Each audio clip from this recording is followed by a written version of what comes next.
السلام عليكم اخواني اخواتي.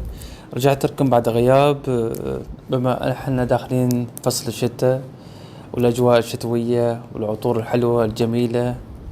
خذت عطر من فترة، بصراحة من العطور الجميلة جدا جدا جدا، واللي اعتبرها بالنسبة لي ماي سيجنتشر، يعني التوقيع الخاص اللي بيكون في هذا الشتاء.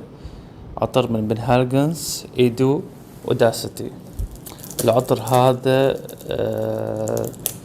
ريحة الفانيلا اللي فيه بصراحة ما شفتها في أي عطر ثاني، ما له أي شبيه. افتتاحيته جدا حلوة، فيها تحس فيها اللبان، وبعدين لما يهدى شوية طبعا مع الفانيلا على طول تحس في البداية. تمام. آه العطر مثل ما خبرتكم فيها الزعفران ومع الفانيلا واللبان، بس نوتة الفانيلا اللي فيه بصراحة جدا جدا جميلة راقية، والعطر جدا ثابت فواح. شوف يجيلك بهالطريقة، سعره بحدود $250، يعني بحدود 1000 ريال سعودي، 100 ريال عماني.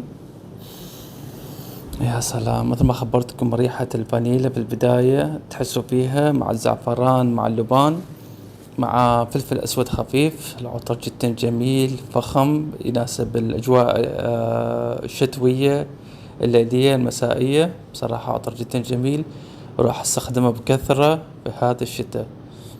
شكرا جزيلا لكم.